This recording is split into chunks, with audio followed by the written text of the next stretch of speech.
Welcome to our channel law कक्षा। Student, आज की वीडियो में हम डिस्कस करने जा रहे हैं स्कूल ऑफ मुस्लिम लॉ। कितने तरीके के स्कूल हैं? बेसिकली दो स्कूल हैं जिन्हें हम आज की वीडियो में डिस्कस करेंगे, Sunni school and Shia school. There are two main schools of Muslim law, the Sunni and the Shia. Both sects are again divided into a number of schools. Majority of Muslims are Sunni. जो Muslims हैं majority किसमें? Majority of Muslim किसमें? Sunni schools में। Sunni school हमारे चार schools हैं, हनीफी, Maliki, शफई, Hanbali. And जो शिया school है अथना शरिया, स्मालिया एंड ज़ैदियास। इन्हें वन बाय वन डिस्कस करते हैं। क्वेश्चन आता है, ये स्कूल्स हम पढ़ क्यों रहे हैं?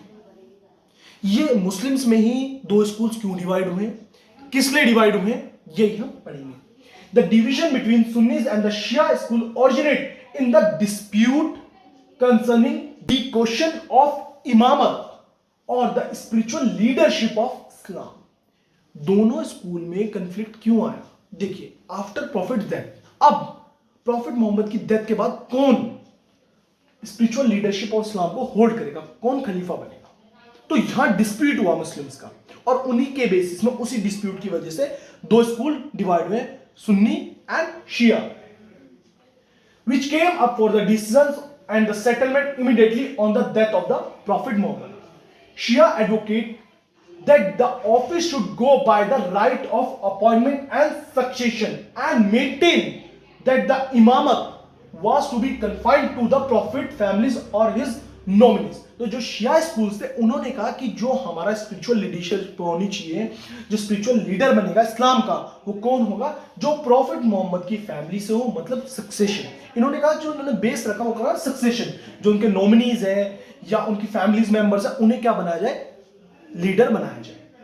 सुन्नीज on the other hand upheld the principle of on elections and ultimately choose out the खलीफा और इमाम by means of voter। Means जो सुन्नी स्कूल ने कहा कि नहीं, हमारा जो लीडर होगा वो किसके थ्रू होगा? वोट के थ्रू होगा, इलेक्शन के थ्रू होना चाहिए। तो यही दोनों में स्कूल्स में कंफ्लिक्ट हुआ ग्रुप्स में। तो इन जो हमारा एक ग्रुप हो गया सुन्नी, एक हो गया शिया। तो शिया ने क्या कहा कि हमारा सक्सेशन के थ्रू होना चाहिए, हमारा जो भी उसकी फैमिली के नॉमिनीज है या उनके फैमिली मेंबर्स है उन्हें हम लीडर बनाएंगे, किसका? इस्लाम का।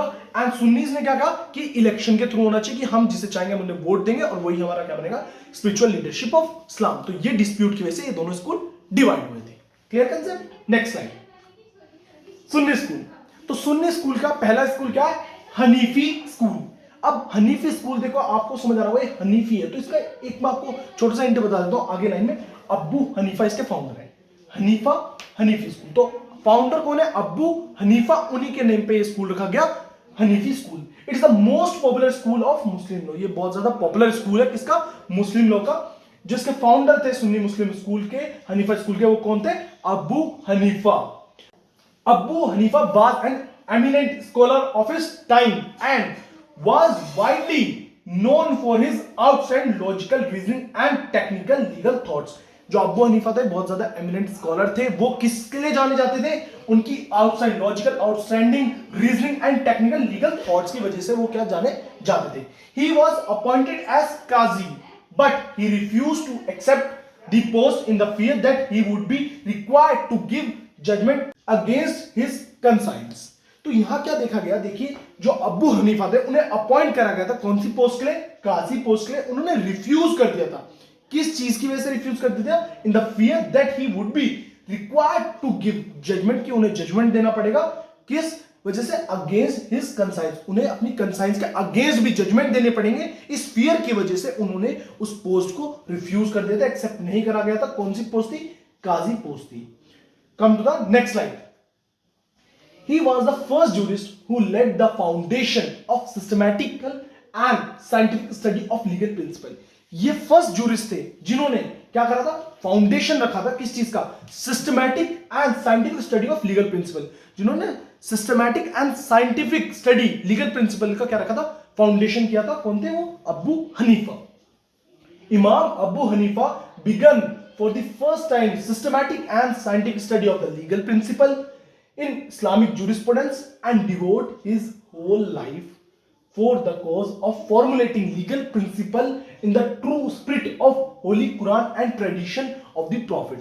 इन्होंने क्या करा था, जो हमारी होली कुरान थी और ट्रेडिशन ऑफ द प्रॉफिट थे, मतलब सुन्नत थी, उन्होंने इनमें पूरी अपनी लाइफ डिवोट कर दी क्या, इनमें से scientific and systematic study of legal principal को फॉर्मुलेट करने के लिए। मतलब इन्होंने कुरान एंड सुन्नत इन पर बहुत ज्यादा भाई अपनी पूरी लाइफ डिवोट करी कि जिनसे इन दोनों चीजों से ये क्या करें, फॉर्मुलेट कर पाए किस चीज को, systematic and scientific study of legal principal को।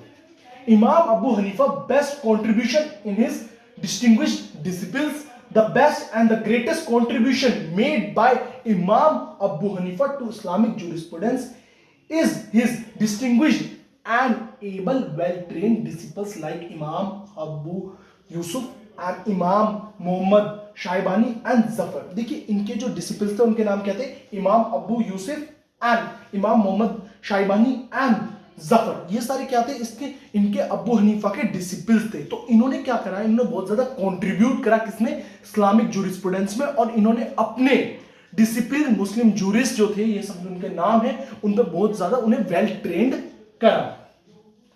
Whoever wrote many books that flourished, and in fact due to their work and the Hanafi got popularity and publicity, and now it is the followed by the majority of the Muslim population। जो ये हमारे disciples थे कौन कौन, अबू यूसुफ, इमाम Mohammad शाइबानी and Zafar. इन्होंने क्या करी, बुक्स लिखी, बहुत ज्यादा एफर्ट्स डाले, बहुत ज्यादा वर्क करा, किसे, हनीफी स्कूल को पॉपुलर करने के लिए, उनकी पब्लिसिटी को बढ़ाने के, हनीफी स्कूल की। इसी की वजह से बहुत सारे मुस्लिम, मतलब majority of the Muslim population किसे फॉलो करती है, हनीफी स्कूल को फॉलो करती है। Come to the next slide. During his life Kufa, अब जो हमारे अबू हनीफा थे वो क्या करते थे, उनकी स्टडी, उनका रेजिडेंस कहाँ था, कूफा में था। तो इस हनीफी स्कूल को कूफा स्कूल के नाम से भी जाना जाता है। The city where he was born, lived and become an important centre of the distinct thinking in Muslim law, this is also called Kufa school. उनका जन्म यहाँ हुआ था, उनकी लिव, वो रहते यहाँ थे, उनका जन्म यहाँ हुआ था। तो इस स्कूल को अबू हनीफा जहाँ रहते थे, जिस जगह में, उसका नाम था कूफा। वहाँ उन्होंने अपनी पढ़ाई की है, वहाँ उन्होंने जन्म लिया, वहाँ वो रहे हैं। तो इस स्कूल को, जो हनीफी स्कूल था, उस स्कूल को दूसरा नाम क्या है, हमारा कूफा स्कूल से भी जाना जाता है। Abu Hanifa main contribution was that instead of accepting each and every tradition as law, इन्होंने हर एक ट्रेडिशन को लॉ एक्सेप्ट नहीं करा। He tried to find out that law in the text of Quran itself and through analogical deduction। इन्होंने जो कुरान में लिखा गया था उसमें एनालॉजिकल डिडक्शन किया, सिस्टमैटिक एंड साइंटिफिक लीगल हमारे प्रिंसिपल्स का क्या करा, फॉर्मुलेट करे कुरान से। इन्होंने हर एक ट्रेडिशन को क्या, लॉ कंसिडर नहीं किया। Hanafi school is very popular among Muslims as majority of the Muslims in India. Hanafi school में साथ से साथ ज्यादा majority of the Muslims population किस स्कूल से बिलोंग करते हैं, हनीफी स्कूल से बिलोंग करते हैं। और ये कहाँ है, मेजॉरिटी ऑफ मुस्लिम्स कहाँ है, हनीफी स्कूल्स के इंडिया में, Pakistan, Bangladesh, central Asia, Turkey are those followers of this school. About 95% of the Muslims are following Hanafi school. 95% से ज्यादा क्या हमारे मुस्लिम्स पॉपुलेशन किस स्कूल को फॉलो करती है, हनीफी स्कूल को फॉलो करती है। तो एक बार रिकॉल कर लेते हैं कि हनीफी स्कूल के बारे में हमने क्या क्या पढ़ा है। देखिए हनीफी स्कूल हमारा क्या है, फर्स्ट स्कूल है, किस स्कूल से बिलोंग करता है, हमारा सुन्नी स्कूल से बिलोंग करता है। इसके फाउंडर का नाम क्या था, अबू हनीफा। इन्हीं के नेम पे इस स्कूल का नाम रखा गया था, अबू हनीफा हनीफी स्कूल। इस स्कूल को हम दूसरे नाम से भी जानते हैं, क्या नाम है उसका, कूफा स्कूल। कूफा स्कूल क्यों कहा गया था, क्योंकि जो अबू हनीफा था उनका जन्म कहाँ का था, कूफा का था, और वो रहते कहाँ थे, कूफा में थे। तो इसलिए इस सिटी के नाम पे उनका स्कूल का दूसरा नाम रखा गया। हनीफी स्कूल को एक नाम से जाना जाता है, कूफा स्कूल के नाम से भी जाना जाता है। अबू हनीफा कौन थे, एमिनेंट स्कॉलर थे, जिन्होंने फर्स्ट टाइम किसके बारे में बात करी थी, लीगल थॉट्स के बारे में, टेक्निकल लीगल थॉट्स के बारे में, एनालॉजिकल बारे में बात करी थी। ये फर्स्ट हमारे जूरिस्ट थे जिन्होंने फॉर्मुलेट करे थे क्या, systematic and scientific legal principal in the text of Quran. इन्होंने हर किसी ट्रेडिशन को एक्सेप्ट नहीं करा था लॉ, इन्होंने फॉर्मुलेट करना चाहता क्या, प्रिंसिपल्स को, लीगल प्रिंसिपल्स को, scientific and systematic legal principles को, किसमें से, in the text of Quran से। ये अपॉइंट हुए थे काजी की पोस्ट में, इन्होंने रिफ्यूज कर दिया था। क्यों, इन द फियर कि इन्हें जजमेंट प्रोवाइड करना पड़ेगा, किसके अगेंस्ट, कंसाइंस के अगेंस्ट इन्हें जजमेंट देना पड़ेगा, इन्होंने रिफ्यूज कर दिया था। इन्होंने के जो प्रिंसिपल्स थे, डिसिपल्स थे, सॉरी, इनके जो डिसिपल्स थे, मतलब जो जूरिस्ट थे इनके, वो कौन कौन थे, जो इनके चेले थे, फर्स्ट नाम अबू यूसुफ, दूसरा मोहम्मद हमारे शाइबान, और थर्ड वन था जफर। तो ये तीन थे इनके, यूसुफ, साइबानी एंड जफर, इन्होंने बहुत ज्यादा इन्हें वेल ट्रेन करा था, बहुत ज्यादा नॉलेज इन्होंने प्रोवाइड करवाई थी अबू हनीफा ने इनके अपने डिसिपल्स को। जो इनके डिसिपल्स थे, इन्होंने बुक्स और बहुत ज्यादा वर्क करा था। किस चीज पर वर्क करा था? हनीफी स्कूल को पॉपुलर करने के, हनीफी स्कूल की पब्लिसिटी को बहुत ज्यादा बढ़ाने के लिए। उसका इंपैक्ट क्या है कि मोस्ट ऑफ द जो मुस्लिम कम्युनिटी के जो पॉपुलेशन है वो किससे फॉलो करती है? हमारी हनीफी स्कूल को फॉलो करती है। अबू हनीफा जो हमारे थे, उन्होंने बहुत ज्यादा क्या करा, उन्होंने पहली बार किसके बारे में बात करी? लीगल थॉट्स के बारे में, ट्रेडिशंस को एक्सेप्ट नहीं किया। और जो हनीफी स्कूल के फॉलोअर्स है वो कहाँ कहाँ है? इंडिया में, Pakistan, Bangladesh, central Asia, Turkey are those followers of the school. अब 95% जो मुस्लिम्स है, पॉपुलेशन है, वो किसे फॉलो करती है? हनीफी स्कूल को फॉलो करती है। तो आपको एक बार रिकॉल सा हो गया। Come to the next point, come to the Maliki school. इससे पहले हमने डिस्कस कर लिया है हनीफी और आपको प्रॉपर्ली क्लियर होगा। अब जो मलिकी स्कूल का टाइम पीरियड था वो कितना था? 713 एडी टू 795 एडी। ये आप जरूर मेंशन करें अपने एग्जाम में। Maliki school of Islamic jurisprudence which is also known as Medina school. जो हमारा मलिकी स्कूल है उसका दूसरा नाम क्या था? मदीना स्कूल था। एंड हनीफी स्कूल का दूसरा नाम क्या था? बिल्कुल सही, कुफा स्कूल था। This school was established Malik ibn Anas of Medina. ये स्कूल किसने एस्टैब्लिश करा था? मलिकी इब्न अनस ने एस्टैब्लिश करा था। He was a great scholar and is regarded to be an authority of the tradition. ये हमारे ग्रेट स्कॉलर थे और इनका क्या रिगार्ड था कि to be an authority of the tradition. ये ट्रेडिशन पे फोकस कर रहे थे। जो इनकी इंपॉर्टेंस थी, इन्होंने कहा था कि tradition as a source of law है। This school emphasis on importance of tradition as the source of law. यही मैंने आपको पॉइंट डिस्कस करा कि इस स्कूल में सबसे ज्यादा फोकस करा गया है किसकी इंपॉर्टेंस पे? ट्रेडिशन की इंपॉर्टेंस पे as the source of law. According to Maliki school, as far as possible the new rules should be obtained exclusively from the tradition। इसमें कहा गया कि जो भी नए रूल्स ऑब्टेन हुए वो कैसे हुए? ट्रेडिशन से हुए। बट दिस स्कूल रिकॉग्नाइज्ड इज्मा of only such jurist who lived on Medina. इन्होंने कहा कि जो इज्मा है, ये इन्होंने जो कंसीडर करा इज्मा, जो रिकॉग्नाइज करा इज्मा, वो किसका करा है? उन जूरिस्ट का जो कहां रहते हैं? वो लिव्ड ऑन मदीना, जो मदीना में रहते हैं, उनका जो ओपिनियंस है उन्हीं जूरिस्ट की इन्होंने इज्मा को क्या करा? एक्सेप्ट करा है। Come to the next line. Thus, the scope of ISMA as a source of law is very limited under this school। जो इस्मा का स्कोप है हमारे कौन से स्कूल में? मलिकी स्कूल में, वो बहुत लिमिटेड है। Maliki and the subsequent jurists of this school had the privilege of being judges. As such, they had to solve day-to-day problems of the public. This made their approach of law more practical than that of a Hanafi school. जो हमारा Maliki school है वो हमारा बहुत ज्यादा practical है। किससे? हनीफी school से। क्यों प्रैक्टिकल है? क्योंकि जो day to day problem arise हो रही है उस पर जूरिस्ट क्या दे रहे हैं? उसको सॉल्व कर रहे हैं, उस पर डिसीजन प्रोवाइड कर रहे हैं। In addition to Quran, tradition, Ijma, Qiyas, the Maliki school accept the custom also as the additional source of law। Quran, tradition, इज्मा और कियास के अलावा कौन? मलिकी स्कूल कस्टम को भी एक एडिशनल सोर्स ऑफ लॉ मानते हैं। फॉलो दोस कस्टम, कस्टम को क्या कहते हैं? उर्फ भी कहते हैं। Which done by Muhammad in Medina. जो प्रॉफिट मोहम्मद थे ये उन कस्टम्स को मानते हैं। जो भी कस्टम्स कौन किसने करे होंगे? जो कंडक्ट्स किसके करे हुए होंगे? मोहम्मद जी के करे हुए होंगे, प्रॉफिट मोहम्मद ने करे होंगे। कहां पे करे होंगे? मदीना में। Maliki has written an executive book. Book का नाम जरूर याद रखना, किताब उल मुअत्ता। इसमें इस स्कूल की एक बुक भी है। क्या नाम है उसका? किताब उल मुअत्ता, which is an authority on the Maliki doctrine. जो किसके बारे में बताती है? किस बारे में? Authority of the Maliki doctrine के बारे में बताती है। Come to the next slide. The principle of the school spread over the Central and West Africa, Spain and Kuwait। जो इसके फॉलोअर्स हैं कहाँ हैं?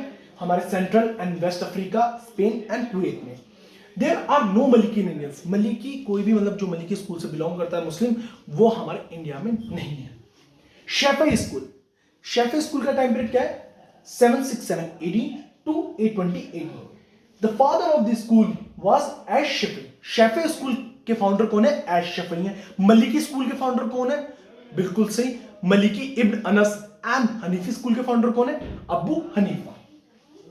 He was an eminent scholar of the Islamic jurisprudence। Ash Shafi relied upon the tradition of the prophet। ये किस पे rely करते हैं? ट्रेडिशन ऑफ प्रॉफिट पे। His reliance on the tradition was more critical than that of Maliki. Maliki school पे भी Maliki school किस पे बिलीव करते थे, किस पे इंफेसिस करते थे? ट्रेडिशन पे। और ये जो हमारा शैफई स्कूल है, ये मलिकी स्कूल से भी ज्यादा किस पे रिलाय करता था? ट्रेडिशन पे रिलाय करता था। He examined that the tradition in the light of logical reasoning and logic in order to get a very balanced and systematic rule of law। इन्होंने कहा जो हमारा ट्रेडिशन है वो बहुत ज्यादा इंपॉर्टेंट है किस चीज के लिए? एक हमारे balance systematic rule of balance के लिए। Come to the next. He made the greatest use of qiyas and had fully established it as a source of law, but according to him qiyas is to be considered only after considering Quran, Sunnah and Ijma। इन्होंने कहा कि हमारा कियास भी बहुत important role play करता है, बहुत important है किस चीज में? एस्टैब्लिशमेंट करने के, किसके? As a source of law. But कब? उससे पहले कंसीडर किसे करा जाएगा? कुरान को करा जाएगा, सुन्ना को करा जाएगा, इज्मा को करा जाएगा। उसके बाद हम किसे कंसीडर करेंगे? कियास को कंसीडर करेंगे। It was Ash-Shafi'i who for the first time incorporated usul or principle of law in his book किताब उल उम्मा। इसमें बुक लिखी गई थी हमारे शफई स्कूल में। कौन सी थी? किताब उल उम।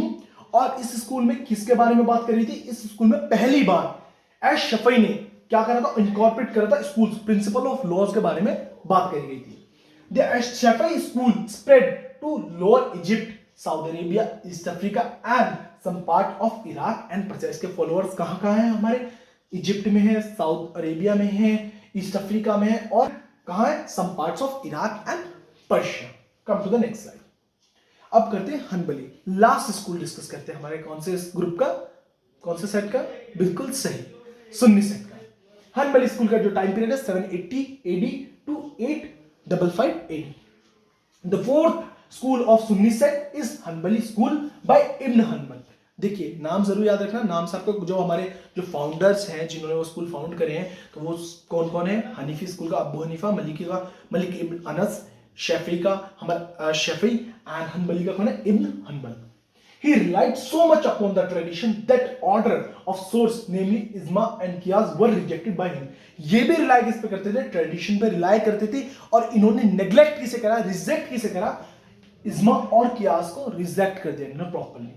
Under this school there is no scope for private judgement and human reasoning. इस स्कूल में कहीं भी स्कोप नहीं है किस चीज का? प्राइवेट जजमेंट का और हमारा ह्यूमन रीजनिंग का। The doctrine of this school are rigid and uncompromised. जो इस स्कूल की डॉक्ट्रिन है वो बहुत ज्यादा कठोर है, बहुत ज्यादा रिजिड है और क्या है? अनकॉम्प्रोमाइजिंग है। Come to the next. मोहम्मद उल इमाम Hanbal is an important book of Hanbali law. ये बुक कौन सी? हनबली लॉ की बहुत इंपॉर्टेंट बुक है। क्या नाम है? मोहम्मद उल इमाम हनबल। इस बुक में क्या है? It is a collection of 50,000 tradition by ibn Hanbal. जो इब्न हनबल ने ट्रेडिशंस के बारे में बताया गया वो 50,000 ट्रेडिशन का क्या है? कलेक्शन है। कौन सी बुक है? मुक्त उल उम Hanbal. At present at very few Muslims are the followers of this school. इस स्कूल के बहुत कम फॉलोअर्स हैं। सबसे ज्यादा फॉलोअर्स किस स्कूल के हैं? बिल्कुल सही, हमारे हनीफी स्कूल के। Generally the Hanbali are in the Saudi Arabia and Qatar. जो इसके फॉलोअर्स है वो कहां है? हमारे सऊदी अरेबिया और कतार में। होपफुली आपको सुन्नी सेट के जो स्कूल्स हैं, सब स्कूल्स हैं वो क्लियर हो, या सुन्नी स्कूल्स के जो सब स्कूल्स हैं पूरा टॉपिक क्लियर हो।